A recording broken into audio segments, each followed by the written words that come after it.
નમસ્કાર દર્શક મિત્રો, હું છું રૂપલ લુણેચિયા. સંપૂર્ણ ન્યૂઝમાં આપનું સ્વાગત છે. પાલનપુર ભારત વિકાસ પરિષદ પશ્ચિમ શાખા દ્વારા શહેરના 60 જેટલા સ્લમ વિસ્તારના બાળકો માટે સમર કેમ્પનું આયોજન કરવામાં આવ્યું હતું, જેમાં બાળકોમાં પડેલી સુષુપ્ત શક્તિઓને ખીલવવા માટે જુદી જુદી રમતો રમાડીને એક્ટિવિટી કરાવી ઇનામો આપવામાં આવ્યા હતા.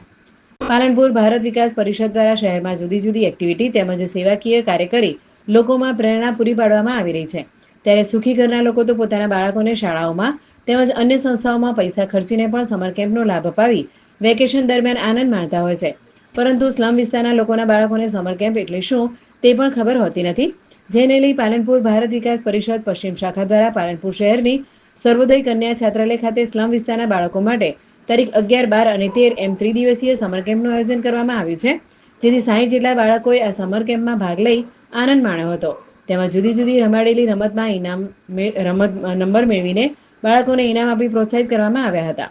આ સમગ્ર કાર્યક્રમ ભારત વિકાસ પરિષદ શાખા મહિલા સહભાગિતા સોનલબેન મોડ, પ્રાંત મહિલા સહભાગિતા મીનાબેન મહેશ્વરી, સંયોજિકા કલ્પનાબેન મહેશ્વરી, વીણાબેન પ્રજાપતિ, સમર કેમ્પ પ્રોગ્રામના સંયોજક સ્મિતાબેન જોશી અને સહસંયોજક તરીકે શ્રદ્ધાબેન જોશી તથા લીનાબેન જુડાલ, રિજિયોનલ સેક્રેટરી દિનેશભાઈ સાથે શાખાના પ્રમુખ ભૂપેન્દ્રભાઈ, મંત્રી અલ્પેશભાઈ સહિત શાખા ભાઈઓ અને મહિલાઓ સભ્યો હાજર રહ્યા હતા. વંદે માતરમ. ભારત વિકાસ પરિષદ ખાતે આજે અમે સ્લિમ વિસ્તારના બાળકોને આજે સમર કેમ્પ રાખ્યું હતું. એમાં અલગ અલગ ગેમ રમાડી હતી, નાસ્તાનું આયોજન કર્યું હતું. છોકરાઓ કોઈ દિવસ આ જોયું નતું એવું સમર કેમ્પનું અમે આયોજન કર્યું હતું. અમારે ભારત વિકાસ પરિષદની બધી બહેનોએ સાથ સહકાર આપ્યું હતું. નમસ્કાર. આજે ભારત વિકાસ પરિષદ પશ્ચિમ શાખા બહેનો દ્વારા એક સરસ સમર કેમ્પનું આયોજન કરવામાં આવ્યું છે. બહેનો દ્વારા અમારી મિટિંગમાં એમ અમને થયું કે સમર કેમ્પનું આયોજન કરીએ એટલે જે પ્રાઇવેટ સ્કૂલોમાં બાળકો ભણતા હોય એમના માટે તો સમર કેમ્પ હોય જ છે, પરંતુ અમે વિચાર્યું કે જે સ્લમ વિસ્તારના બાળકો જે સરકારી સ્કૂલોમાં ભણે છે એમને સમર કેમ્પ શું એમને ખબર નથી. તો અમે બધી બહેનોએ વિચાર્યું કે આપણે આ બાળકો માટે સમર કેમ્પનું આયોજન કરીએ. એટલે અમારી બધી બહેનો દ્વારા અને બધા બહેનોના પરિશ્રમ દ્વારા અમે સમર કેમ્પનું આયોજન કર્યું. ને આ કેમ્પમાં અમે બાળકોને વિવિધ ગેમો, વિવિધ રાઇડ્સ, એની સાથે સાથે રાણી અહલ્યાબાઈ વિશે, એની સાથે સાથે અમે ક્વિઝ કરીને એમને પ્રશ્નો પૂછ્યા અને તેમને ઇનામો પણ આપ્યા. સાથે એમને એક કેપનું પણ વિતરણ કરવામાં આવ્યું. અને અમારી સાથે બધી બહેનોને અમારા પશ્ચિમ શાખાના બધા ભાઈઓએ પણ અમને ખૂબ જ સારો સહકાર આપ્યો. નમસ્કાર. વંદે માતરમ. આજે તારીખ 11 મે અમે સમર કેમ્પનું આયોજન પાલનપુર પશ્ચિમ શાખાની બહેનો વતી ચાલુ કરેલ છે. એમાં અમને સારો એવો સપોર્ટ મળ્યો છે બધી બહેનોનો.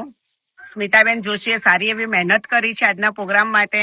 અને ખાસ તો દરિયાબેન કરીને જે બેન છે એમણે જે બધા છોકરાઓનું અમને લિસ્ટ લાવી આપ્યું અને 60 છોકરાઓનું આજના પ્રોગ્રામ માટે અમારે રજીસ્ટ્રેશન થયેલું છે. એ બદલ સૌનો હું આભાર માનું છું. અને સૌથી મહત્વની વાત તો એ છે કે છોકરાઓમાં જે અમે આનંદ જોયો આજે તે અતુલ્ય હતો. એવું તો ક્યારે કોઈ છોકરાઓના મોઢે અમે આવો આનંદ જોયો નથી. અને આજે રિયલીમાં પહેલો દિવસ છે, પણ હવે મને વિશ્વાસ છે કે મારા પાછળના 2 દિવસ પણ આનાથી પણ વધારે સંખ્યા થશે, વધારે સંખ્યામાં બાળકો જોડાશે. વિવિધ ગેમો પણ એ લોકોને રમાડવામાં આવી છે, દરેકને ઇનામ પણ આપવામાં આવ્યા છે. અને મેઇન તો નાસ્તાની જે જહેજત બધાને મજા આવી છે. નાસ્તામાં લોકોને બહુ જ મજા આવી દરેક બાળકને. અને એ લોકો આજે અમને પ્રોમિસ આપીને છૂટા પડ્યા છે કે કાલે અમે આનાથી પણ વધારે સંખ્યામાં આવશું. બીજું ખાસ રમતોમાં એક અમે જમ્પિંગ લાયા હતા. એ જમ્પિંગમાં જે છોકરાઓને કૂદવાની મજા આવી છે, આખા દિવસની એનર્જી એ લોકો એમાં જ વાપરી છે. અને અમને પણ ખૂબ આનંદ આવ્યો આજના પ્રોગ્રામમાં. અમારી શાખાના દરેક મેમ્બરે, ભાઈઓએ, બહેનોએ સારી એવી સંખ્યામાં ઉપસ્થિત રહ્યા છે. એ બદલ હું સૌની આભારી છું. ખૂબ ખૂબ આભાર. ધન્યવાદ. વંદે માતરમ.